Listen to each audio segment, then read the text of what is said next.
ഇന്ന് ഞാൻ പരിചയപ്പെടുത്താൻ പോകുന്ന വാഹനം നിങ്ങൾ വാങ്ങുകയാണെങ്കിൽ 2029 വരെ ചാർജിങ്ങിന് പൈസയേ കൊടുക്കണ്ട, കംപ്ലീറ്റ്ലി ഫ്രീ ആണ്. ഏതാണ് ആ വണ്ടി എന്ന് ചോദിച്ചു കഴിഞ്ഞാൽ വിൻഫാസ്റ്റ് എന്ന് പറയുന്ന നിർമ്മാണ കമ്പനിയുടെ ഏറ്റവും പുതിയ VF MPV7 എന്ന് പറയുന്ന 7 സീറ്റർ ആണത്. ഒരു ഇലക്ട്രിക് വാഹനമാണ്. എത്ര കിലോമീറ്റർ റേഞ്ച് കിട്ടും, എത്ര പൈസക്ക് കിട്ടും തുടങ്ങിയിട്ടുള്ള കാര്യങ്ങളെ കുറിച്ചൊക്കെ സംസാരിക്കാം. എല്ലാ കൂട്ടുകാർക്കും നമ്മുടെ പുതിയൊരു വീഡിയോയിലേക്ക് ഹൃദ്യമായ സ്വാഗതം.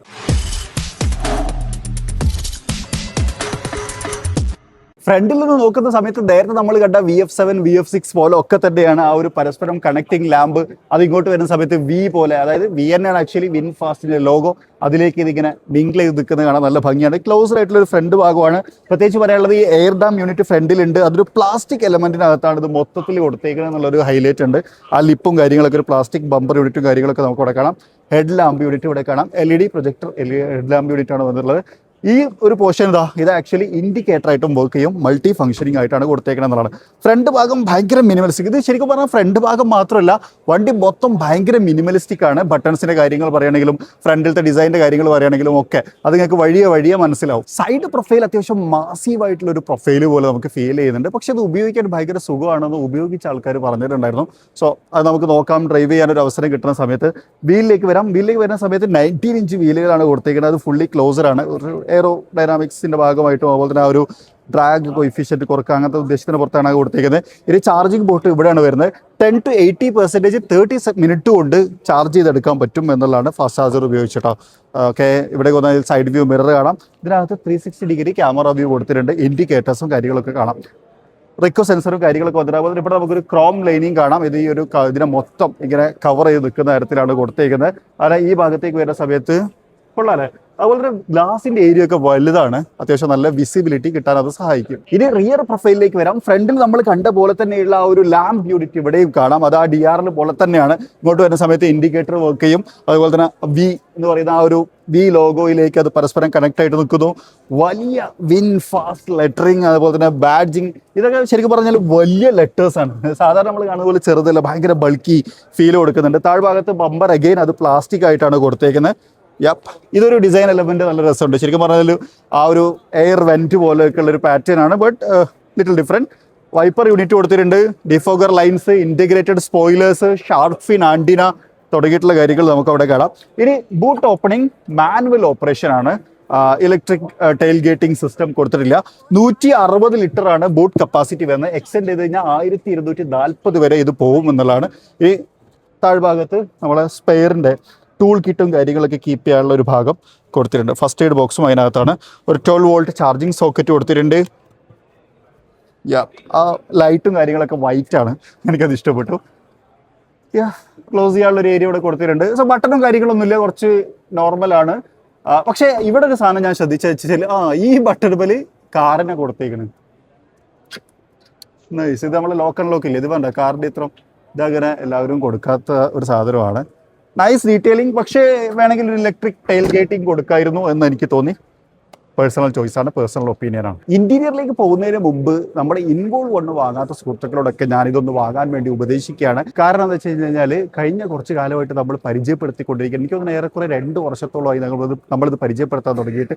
വളരെ യൂസ്ഫുൾ ആയിട്ടുള്ള ഒരു പ്രൊഡക്റ്റാണ്. വാങ്ങിയ എല്ലാ ആളുകളും വളരെ നല്ല അഭിപ്രായം പറഞ്ഞുള്ള പ്രൊഡക്റ്റാണ്. എൻ്റെ കുറച്ച് സുഹൃത്തുക്കൾ ദുബായിലേക്ക് ഇവിടുന്ന് നാട്ടിൽ നിന്ന് ഒരു 10-20 വാങ്ങി കൊണ്ടുപോകാമായിരുന്നു അവരുടെ വണ്ടിയിൽ ഉപയോഗിക്കുക. കാരണം അവിടുത്തെ ആൾക്കാർക്ക് ഇത് ഭയങ്കര ഇഷ്ടമാണ്. പക്ഷേ ഇപ്പോൾ UAE ഇത് അവൈലബിൾ ആണ് ആമസോണിനകത്ത്. അപ്പോൾ ഒന്ന് ചെക്കൗട്ട് ചെയ്ത് നോക്കാം. അതിൻ്റെ ലിങ്ക് കാര്യങ്ങളൊക്കെ ഞാൻ ഡിസ്ക്രിപ്ഷനകത്ത് കൊടുത്തിട്ടുണ്ട്. പക്ഷേ എൻ്റെ കയ്യിൽ ഇപ്പോൾ ഉള്ളത് ഇൻവോൾവ് വണ്ടിയുടെ സിട്രസ് എന്ന് പറയുന്ന ഫ്രാഗ്രൻ്റ് ആണ്. ഇത് കുറച്ചുകൂടി ഒരു ലെമണേഡ് ഒക്കെ ഇഷ്ടപ്പെടുന്ന ആൾക്കാർക്ക്, അല്ലേ, ആ ഒരു ടൈപ്പ് ഇഷ്ടപ്പെടുന്ന ആൾക്കാർക്ക് വളരെ യൂസ്ഫുൾ ആയിട്ടുള്ള ഒരു സ്മെല്ലും കാര്യങ്ങളൊക്കെയാണ്. ഇതിൻ്റെ പ്രത്യേകത എന്താ വെച്ചാൽ ഇത് വാങ്ങി 2 മാസ കാലയളവിൽ കൂടുതൽ, ഏകദേശം 3 മാസം നമുക്ക് നമ്മളെ വണ്ടിക്കകത്ത് ഉപയോഗിക്കാം. ഫുള്ള് തുറന്നു വെക്കരുത്, ഡോട്ടുകളായിട്ട് തുറന്നു വെക്കാൻ വേണ്ടി ശ്രമിക്കുക എന്നുള്ളതാണ്. സോ ഇതിൻ്റെ ലിങ്കും കാര്യങ്ങളൊക്കെ ഞാൻ ഡിസ്ക്രിപ്ഷനകത്ത് കൊടുത്തിട്ടുണ്ട്. നിങ്ങൾ ഉപയോഗിച്ച് നോക്കുക. ഉപയോഗിച്ച ശേഷം നിങ്ങൾക്ക് എങ്ങനെയുണ്ട് എന്നുള്ളത് നിങ്ങളൊന്ന് ചുമ്മാ അഭിപ്രായം പറയണം. ഇനി നമ്മൾ ഇന്റീരിയറിലേക്ക് പോവുകയാണ്. ഇന്റീരിയറിലേക്ക് പോകുന്ന സമയത്ത് നോക്കൂ, വളരെ മിനിമലിസ്റ്റിക് ആയിട്ടുള്ള ഒരു ഇന്റീരിയർ ആണ്. ഒരുപാട് ബട്ടൺസ് കാണാനില്ല, കുറേ കൺട്രോളുകളില്ല, ഒന്നുമില്ല. ഭയങ്കര സിമ്പിൾ ആയിട്ടുള്ള ഒരു സാധനമായിട്ടാണ് കൊടുത്തേക്കുന്നത്. ഡോർ സൈഡിൽ നിന്ന് ആരംഭിക്കാം. ഇതൊരു പ്ലാസ്റ്റിക് ആണ്. പെട്ടെന്ന് കാണുമ്പോൾ ലെതർ പോലെ തോന്നുന്നുണ്ട്, കാരണം ആ ഒരു മെറ്റീരിയൽ അങ്ങനെ തോന്നുന്നതാണ്. ഇതും പ്ലാസ്റ്റിക് ആണ്. പക്ഷെ ആ പാറ്റേൺ രണ്ട് ഡിഫറെൻ്റ് ആയിട്ട് തോന്നുന്നുണ്ട്. അതുപോലെ ഈ ഒരു ഭാഗം ലെതർ യൂണിറ്റ് ആയിട്ടാണ് കൊടുത്തേക്കുന്നത്. ഇത് പ്ലാസ്റ്റിക് ആണ്. ഇങ്ങോട്ട് വന്നു കഴിഞ്ഞാൽ ഇതൊരു ഒറ്റ യൂണിറ്റ് ഇവിടെ ഇങ്ങനെ വെച്ച പോലെ തോന്നും. അതിനകത്താണ് നമ്മളുടെ പവർ വിൻഡോ കൺട്രോൾസ്, ഡോറിൻ്റെ ലോക്ക് ഒക്കെ എങ്ങനെയാണ് യെസ്, അതേപോലെ മ്യൂസിക് സിസ്റ്റത്തിൻ്റെ ഈ ഒരു ഭാഗം നോക്കിയാൽ നല്ല രസമുണ്ട് അല്ലേ, ഒരു ഇൻസ്ട്രുമെൻ്റ് ഒക്കെ പോലെയാണ് ആക്ച്വലി ഇത് ഫീൽ ചെയ്യുന്നത്. Very interesting. അതുപോലെ വ്യത്യസ്തമായിട്ടുള്ള കളർ പാറ്റേണും ഡോർ സൈഡിൽ കൊടുത്തേക്കണം എന്നുള്ളതാണ്. ഇനി സീറ്റിലേക്ക് വരാം. സീറ്റിലേക്ക് വരുന്ന സമയത്ത് ലെതർ സീറ്റുകളാണ് വന്നിട്ടുള്ളത്. ഭയങ്കര കംഫർട്ടബിൾ ആണ് എന്നാണ് നമ്മൾ മനസ്സിലാക്കുന്നത്. കാരണം ഇതൊക്കെ ഉണ്ടാവും, നമ്മൾ കോർണറൊക്കെ എടുക്കുന്ന സമയത്ത് ബോഡിക്ക് ഒരു സപ്പോർട്ട് കൊടുക്കാൻ അത് സഹായിക്കും. അതുപോലെ ഹൈറ്റ് അഡ്ജസ്റ്റ്മെൻറ്റും റിക്ലൈനിങ് ഓപ്ഷൻസും കൊടുത്തിട്ടുണ്ട് എന്നുള്ളതാണ്. സോ ഞാൻ കയറിയിരിക്കാം. ഓക്കെ, നൈസ്, കൊള്ളാം. നമുക്ക് പൊസിഷനൊക്കെ കീപ്പ് ചെയ്യാം. ഇലക്ട്രിക് ആക്കായിരുന്നു എന്നൊരു സജഷൻ എനിക്കുണ്ട്. ഇപ്പോൾ ഇതിനകത്ത് മാനുവൽ ഓപ്പറേഷൻ ആണ് കൊടുത്തേക്കുന്നത്. ഇലക്ട്രിക് ആക്കിയിരുന്നെങ്കിൽ അടിപൊളിയായിരുന്നു. അതുപോലെ സൺ റൂഫ് ഈ വാഹനത്തിനകത്ത് മിസ്സിംഗ് ആണ്. ആക്ച്വലി നല്ല കാര്യമാണ്. കാരണം എന്ന് വെച്ച് കഴിഞ്ഞാൽ ചൂടകത്തേക്ക് വരൂല, ഈ ആളുകൾ ഇതിമ കയറി നിൽക്കൂല, അങ്ങനെ കുറേ കാര്യങ്ങളുണ്ട്. സൺറൂഫ് വേണ്ട എന്നുള്ളൊരു ഒപ്പീനിയൻകാരനാണ് ഞാൻ. ബട്ട് സ്റ്റിൽ അതൊരു ഫാൻസി സാധനമാണ്. കുറച്ചുകൂടി എയറി ഫീൽ കിട്ടാൻ അത് സഹായിക്കും എന്നുള്ളത് കൊണ്ട് വേണമെങ്കിൽ സൺറൂഫിനെ സപ്പോർട്ട് ചെയ്യാം. പക്ഷേ ഈ വാഹനത്തിനകത്ത് സൺറൂഫ് ഇല്ല. എന്നിരുന്നു കഴിഞ്ഞാലും ഈ വാഹനം അത്യാവശ്യം നല്ല ഏറിയാണ്, ഭയങ്കര റൂമിയാണ്. നേരത്തെ കണ്ടതിനേക്കാളും കുറച്ചുകൂടി അടിപൊളിയായിട്ട് നിങ്ങൾക്ക് ഇപ്പോൾ ഡാഷ്ബോർഡ് കാണാൻ പറ്റും. ബട്ടണുകളില്ല, ഗിയർ നോബ്സിൻ്റെയോ അങ്ങനത്തെ കാര്യങ്ങളോ ഒന്നും തന്നെ ഇല്ല. ആ ഗിയർ നോബ് ആക്ച്വലി കൊടുത്തേക്കുന്ന സ്റ്റിയറിംഗ് വീലിൻ്റെ അടുത്താണ്. അത് ഞാൻ കാണിക്കാം. അതിന് മുമ്പ് ഇവിടെ നമുക്കൊരു ഇൻഫോർടൈൻമെൻറ്റ് സിസ്റ്റം കാണാം. ആക്ച്വലി ഒരു 10.25 ഇഞ്ച് ഇൻഫോർടൈൻമെൻറ്റ് സിസ്റ്റം ആണെന്നാണ് ഞാൻ മനസ്സിലാക്കുന്നത്. ക്ലൈമറ്റ് കൺട്രോളും എല്ലാം ഇതിനകത്താണ്. നമ്മൾ ചില കാറിലൊക്കെ പറയില്ല എല്ലാം ഇതിനകത്താണ്. ഇതിനെന്ത് പറ്റി എന്ത് സംഭവിക്കുന്നു വെച്ച് കഴിഞ്ഞാൽ ഇതിനൊന്നും പറ്റൂല എന്നുള്ളതാണ് ഉത്തരം, അല്ലേ? പറ്റാതിരിക്കട്ടെ. ടെമ്പറേച്ചർ കൺട്രോൾ ഇതിനകത്താണ് വരുന്നത്. Door lock unlock, 360 degree camera view നോക്കിയാൽ, IRVM ലെഫ്റ്റ് ആൻഡ് റൈറ്റ് അഡ്ജസ്റ്റ്മെൻറ്റിൻ്റെത് അതൊക്കെ ആക്ച്വലി ഇതിനകത്ത്. അതായത് മിററിൻ്റെ അഡ്ജസ്റ്റ്മെൻറ്റ്, AC-ൻ്റെ കൺട്രോള്, മറ്റേ എല്ലാ കാര്യങ്ങളും ഇതിനകത്താണ് ഇവർ കൺട്രോൾ കൊടുത്തേക്കുന്നത് എന്നുള്ളതാണ്. അത്യാവശ്യം ടച്ച് റെസ്പോൺസീവാണ്, ഈസിയാണ്. സോ വലിയ ബുദ്ധിമുട്ടുകളൊന്നുമില്ല എന്നുള്ളതാണ്. ഇനി സെൻട്രൽ ടണലിലേക്ക് വരാം. 2 കപ്പ് ഹോൾഡേഴ്സ് കൊടുത്തിട്ടുണ്ട്. വലിയ കപ്പ് ഹോൾഡേഴ്സാണ്. ഇവിടെ ഒരു ഏരിയ കാണാം. ആക്ച്വലി ഇത് വയർലെസ് ചാർജിങ് പോർട്ട് പോലെ തോന്നും, പക്ഷേ അല്ല, വയർലെസ് ചാർജിങ് പോർട്ടല്ല. ഇങ്ങനെ കൂടെ തന്നെ ഇവിടെ നമുക്കൊരു സ്റ്റോറേജ് സ്പേസ് കൊടുത്തിട്ടുണ്ട്. ഇവിടെയും വേണമെങ്കിൽ ചെറുതായിട്ട് പേഴ്സും കാര്യങ്ങളൊക്കെ വെക്കാം. ആംബ്രസ്റ്റ് ലെതറായിട്ടാണ് വന്നിട്ടുള്ളത്. അതിൻ്റെ താഴ്ഭാഗത്ത് വലിയ സ്റ്റോറേജ് സ്പേസും ഉൾപ്പെടുത്തിയിട്ടുണ്ട്. ഇനി താഴേക്ക് വരാം. അതായത് ഈ ഒരു സെൻട്രൽ ടണലിൻ്റെ താഴ്ഭാഗത്ത് ഒരു സ്പേസ് നമുക്ക് കാണാം. ഇതാരോ വെച്ച് മറന്നതാ. ഏതായാലും ഇവിടെ കുറച്ച് സ്പേസ് ഉണ്ട്. ചാർജിങ് പോർട്ട് കൊടുത്തിട്ടുണ്ട്. ഇവിടെ C ടൈപ്പും A ടൈപ്പും 2 ചാർജിങ് പോർട്ടുകൾ കൊടുത്തിട്ടുണ്ട്. 12 വോൾട്ട് ചാർജിങ് സോക്കറ്റിൻ്റെ ഒരു ഭാഗം നമുക്ക് ആക്ച്വലി ഇവിടെ കാണുകയും ചെയ്യാം. ഇവിടെ അത്യാവശ്യം നല്ല സ്പേസ് ഉണ്ട്. ഒരുപാട് സാധനങ്ങൾ അതിനകത്ത് വെക്കുകയും ചെയ്യാം.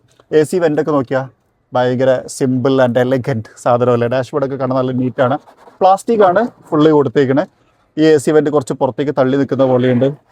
ശരിക്കും ഡാഷ്ബോർഡിനകത്ത് കാര്യമായിട്ട് അങ്ങനെ ലെതർ എലമെൻറ്റുകളൊന്നും ആഡ് ചെയ്തിട്ടില്ല. ഇനി ഇവിടെ ഒരു ഗ്ലോ ബോക്സ് കൊടുത്തിട്ടുണ്ട്. സീറ്റ് ഓൾറെഡി നമ്മൾ പറഞ്ഞാണ്. ലൈറ്റും കാര്യങ്ങളൊക്കെ വൈറ്റ് ലൈറ്റ്സ് ആണ്. അതെനിക്ക് ഇഷ്ടപ്പെട്ടു. മിററില്ല, ലൈറ്റ് കൊടുത്തിട്ടില്ല. ഇവിടെയും മിററും ലൈറ്റും ഒന്നും കൊടുത്തിട്ടില്ല. അപ്പോൾ ഇപ്പുറത്തെ ആൾക്ക് കണ്ണാടി നോക്കണമെങ്കിൽ, അല്ലെങ്കിൽ നമുക്ക് കണ്ണാടി നോക്കണമെങ്കിൽ ഇത് തിരിച്ചു പിടിച്ചിട്ട് നോക്കുക. എന്നിട്ട് കറക്റ്റ് പൊസിഷനിൽ തന്നെ വെക്കുക കേട്ടോ. അല്ലെങ്കിൽ നോക്കുമ്പോൾ നമ്മളെ തന്നെ കണ്ടുകൊണ്ടിരിക്കും. അപ്പോൾ കംഫർട്ടബിൾ ആണ്, സ്പേഷ്യസ് ആണ്, മോഡേൺ ആണ്, അതുപോലെ തന്നെ വളരെ മിനിമലാണ്. മിനിമൽ പറഞ്ഞാൽ വല്ലാണ്ട് മിനിമലായി പോയോ എന്നൊരു സംശയം. സ്റ്റിയറിംഗ് വീലിലേക്ക് വരാം. ലെതർ റാപ്പിഡ് സ്റ്റിയറിംഗ് വീലാണ്. സ്റ്റിച്ചസും കാര്യങ്ങളൊക്കെ ഹൈലൈറ്റ് ചെയ്ത് കാണാം. വി ലോഗോ അവിടെയാണ് ഹോൺ വരുന്നത്. പിന്നെ നമ്മുടെ സ്റ്റിയറിംഗ് മോഡുടെ കൺട്രോൾസ്. ആക്ച്വലി ഇതിനകത്ത് അഡാസും കാര്യങ്ങളൊന്നും ഇല്ലാത്തതുകൊണ്ട് ഒന്നുമില്ല. പക്ഷേ അഡാപ്റ്റീവ് ക്രൂസ് കൺട്രോൾ, അഡാപ്റ്റീവ് അല്ല, നോർമൽ ക്രൂസ് കൺട്രോളാണ് കൊടുത്തത്. ഇതാണ് ഗിയർ ട്രാൻസ്മിഷൻ വരുന്നത്. സിംഗിൾ സ്പീഡ് ട്രാൻസ്മിഷനാണ്. അതിൻ്റെ ഒരു കൺട്രോൾ ഈ ഒരു ഭാഗത്ത് കൊടുത്തിട്ടുണ്ട്. ബാക്കി എല്ലാ കൺട്രോളും ഇവിടെയാണ്. ഇൻഡിക്കേറ്റർ, വൈപ്പർ, ഫ്ലാഷ് എല്ലാം ഇതിപ്പോൾ തന്നെയാണ് കൊടുത്തേക്കുന്നത്. സോ സ്റ്റിയറിംഗ് വീല് അത്ര മിനിമൽ അല്ല അല്ലേ. റിയർ സൈഡിലേക്ക് വരുന്ന സമയത്ത് ഒരു പ്രത്യേകത ഞാൻ ശ്രദ്ധിച്ചെന്ന് വെച്ചാൽ ഈ സീറ്റ് ഇത് ആക്ച്വലി ഭയങ്കര വീതിയൊന്നും ഇല്ല ഒരു സീറ്റ്. പക്ഷേ ഇതിൻ്റെ ഒരു ഘടന ഇവിടെ ശരിക്കും നല്ലൊരു സപ്പോർട്ട് വരുന്നുണ്ട് കാലിൻ്റെ ഈ ഒരു ഭാഗത്ത്. സോ തൈ സപ്പോർട്ട് ആക്ച്വലി ഇല്ലെങ്കിലും നമുക്ക് ഇതിനകത്തൊരു പ്രത്യേക കംഫർട്ടിൽ ഇരിക്കാൻ പറ്റുന്ന ഒരു ഫീലാണ് എനിക്ക് കിട്ടിയത്. That is nice. അതുപോലെ തന്നെ ഒരു 5 വിരൽ ഗ്യാപ്പ് ലെഗ് റൂം, ഒരു 8 വിരൽ ഗ്യാപ്പ് ഹെഡ് റൂം തുടങ്ങിയിട്ടുള്ള കാര്യങ്ങൾ നമുക്കിവിടെ കൊടുത്തിട്ടുണ്ട്. ഇല്ല, ഹാൻഡ് റെസ്റ്റ് കൊടുത്തിട്ടില്ല. 3 അഡ്ജസ്റ്റബിൾ ഹെഡ് റെസ്റ്റുകൾ കൊടുത്തിട്ടുണ്ട്. ലെതർ സീറ്റുകളാണ് വന്നിട്ടുള്ളത്. That is nice. ഇനി റിയറിൽ AC വെൻസ്, അതുപോലെ തന്നെ C type A type charging boat തുടങ്ങിയിട്ടുള്ള കാര്യങ്ങൾ നമുക്കിവിടെ കാണാൻ പറ്റും. സോ ഇവിടെയും മിനിമലാണ്. ബട്ട് സ്റ്റിൽ ഈ സീറ്റ് എനിക്ക് കുറച്ചും കൂടി ഇഷ്ടമായിട്ട് തോന്നി. ഇനി തേർഡ് റോ, ഇവർ പറയുന്നത് തേർഡ് റോയിൽ അത്യാവശ്യം നല്ല സ്ഥലമുണ്ട് എന്നുള്ളതാണ്. സോ തേർഡ് റോയിലേക്ക് എങ്ങനെ കയറാൻ പറ്റുമെന്ന് ചോദിച്ചു കഴിഞ്ഞാൽ ഇവിടെ ഇതുകൊണ്ട് വലിച്ചു കഴിഞ്ഞാൽ നമുക്ക് ശരിക്കും ആക്ച്വലി ഒരു കാര്യം കാണിക്കാം. സിംഗിൾ ഫോൾഡ് ആവും എന്നാണ് ഞാൻ മനസ്സിലാക്കി. ഇത് റിക്ലൈൻ ചെയ്യാൻ പറ്റും കേട്ടോ. ആണോ, ഇങ്ങനെ നമുക്ക് 3 വേ അഡ്ജസ്റ്റ് ചെയ്യാൻ പറ്റും. സോ നമുക്ക് യെസ്, സിംഗിൾ ഇതിനകത്ത് നമുക്ക് മടക്കാൻ പറ്റും എന്നുള്ളതാണ്. അപ്പോൾ നന്നായിട്ട് അകത്തേക്ക് കയറാം. ഇനി ഞാൻ ഇതിനെ നിർത്തുമ്പോൾ എങ്ങനെ ഉണ്ടാവും നോക്കാം. നേരത്തെ ഇരുന്ന പൊസിഷൻ വെച്ച് ഇരിക്കാൻ പറ്റുന്നുണ്ട് കേട്ടോ. കാല് തട്ടുന്നുണ്ട് കേട്ടോ. അതായത് നമുക്ക് ഭയങ്കര കംഫർട്ടബിൾ ആയിട്ടൊന്നും ഇരിക്കാൻ പറ്റില്ല, പക്ഷെ ഇരിക്കാം വേണ്ടാ അവിടെ. അത് കൊള്ളാം. ഹെഡ് റൂമോ നോക്കിയാ തല തട്ടുന്ന പ്രശ്നമൊന്നുമില്ല.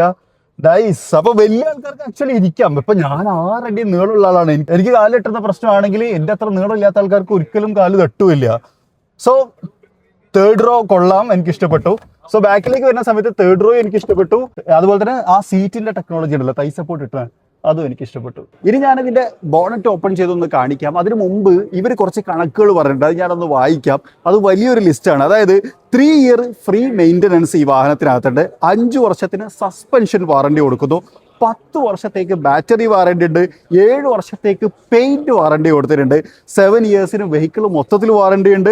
7 വർഷത്തിന് റോഡ് സൈഡ് അസിസ്റ്റൻസും ഉണ്ട്. പിന്നെ ബൈ ബാക്ക് പോളിസി ഉണ്ട്. 75% അവർ ഉറപ്പുവരുന്നുണ്ട്. അങ്ങനെ ഒരു വലിയ ലിസ്റ്റ് ഇതുമായി ബന്ധപ്പെട്ട് ഇവർ അനാവരണം ചെയ്തായിരുന്നു കേട്ടോ. അതായത് ഇവിടെ ബോർഡിലൊക്കെ കാണിച്ചിട്ടുണ്ടായിരുന്നു. സോ വാങ്ങുന്ന ആൾക്കാർക്ക് അതും കൂടി യൂസ്ഫുൾ ആയിരിക്കും എന്നുള്ളതാണ്. ഇനി ഇത് ഓപ്പൺ ചെയ്യാം. ഇനി നമ്മൾ ബോണറ്റ് ജസ്റ്റ് ഒന്ന് ഓപ്പൺ ചെയ്ത് കാണിക്കാം. കാരണം ഈ ഒരു വലിയ സ്പേസ് ഇവിടെ ഉള്ളതുകൊണ്ട് നമ്മൾ കാണിക്കേണ്ടത് നിർബന്ധമായിട്ടും. ആക്ച്വലി ഇവിടെ നമുക്കൊരു ഫ്രങ്ക് വെക്കാം. എനിക്ക് തോന്നുന്നു ആക്സറീസിന്റെ ഭാഗമായിട്ട് ഒരു പക്ഷേ ഒരു ഫ്രങ്ക് അവൈലബിൾ ആക്കുമായിരിക്കും. കാരണം അത്രമാത്രം സ്പേസ് ഇതിനകത്തുണ്ട്. വേണമെങ്കിൽ ഒരു ട്രോളി ബാഗ് കൊള്ളാവുന്ന അത്രയും സ്ഥലം ഇതിനകത്തുണ്ട് എന്നുള്ളതാണ്. 60.3 കിലോ വാട്ട് അവറിന്റെ ഒരു ബാറ്ററി പാക്കാണ് ഈ വാഹനത്തിനകത്ത് വരുന്നത്. അത് 10 to 70% ചാർജ് ചെയ്തെടുക്കാൻ 30 മിനിറ്റ് മതിയെന്ന് ഞാൻ പറഞ്ഞല്ലോ. 204 PS പവറും 280 Nm ടോർക്കും അത് ഉൽപ്പാദിപ്പിക്കും. ഒറ്റ ചാർജിൽ കമ്പനി ക്ലെയിം ചെയ്തത് 517 കിലോമീറ്റർ സഞ്ചരിക്കാൻ പറ്റും എന്നതാണ്. സോ എന്തായാലും ഒരു 400 എബോ നമുക്ക് റേഞ്ച് എക്സ്പെക്ട് ചെയ്യാൻ പറ്റുമെന്ന് നമ്മൾ പ്രതീക്ഷിക്കുന്നു. കാരണം റീസെന്റ് നമ്മൾ 60 കിലോ വാട്ട് അവറിന്റെ ഒരു ബാറ്ററി പാക്കുള്ള വണ്ടി ടെസ്റ്റ് ഡ്രൈവ് ചെയ്തിരുന്നു. അതിന്റെ വീഡിയോ നമ്മൾ ഉടനെ പോസ്റ്റ് ചെയ്യുന്നതായിരിക്കും എന്നുള്ളതാണ്. സോ ഇതാണ് ഇതിന്റെ ടെക്നിക്കൽ കാര്യങ്ങൾ വരുന്നത്. ഇനി ഇതിന്റെ പ്രൈസ് എന്നുള്ളതാണ്. ഇതിന്റെ ലോഞ്ചുമായി ബന്ധപ്പെട്ട് ഇവർ ഇതിന്റെ പ്രൈസും അനൗൺസ് ചെയ്തിട്ടുണ്ടായിരുന്നു. ഏറെക്കുറെ 25 ലക്ഷം രൂപയാണ് ഇതിന്റെ എക്സ് ഷോറൂം പ്രൈസ് വരുന്നത്. സോ ഈ പ്രൈസിൽ ഈ വാഹനം എത്രമാത്രം വെർത്താണ് എന്നുള്ളൊരു കാര്യം നിങ്ങൾ കമന്റ് ഞാൻ നിങ്ങൾക്ക് വിട്ടു തന്നിരിക്കുകയാണ്. അപ്പോൾ ഇത്രയാണ് പെട്ടെന്ന് ലോഞ്ചിനിടയിൽ ചെയ്ത വീഡിയോ ആണ്, നിങ്ങൾക്ക് അറിയുന്ന പോലെ തന്നെ. അപ്പോൾ മറ്റൊരു വീഡിയോയിൽ മറ്റൊരു വിശേഷമായിട്ട് കാണാം. അതുവരെ ചെറിയൊരു ബ്രേക്ക്.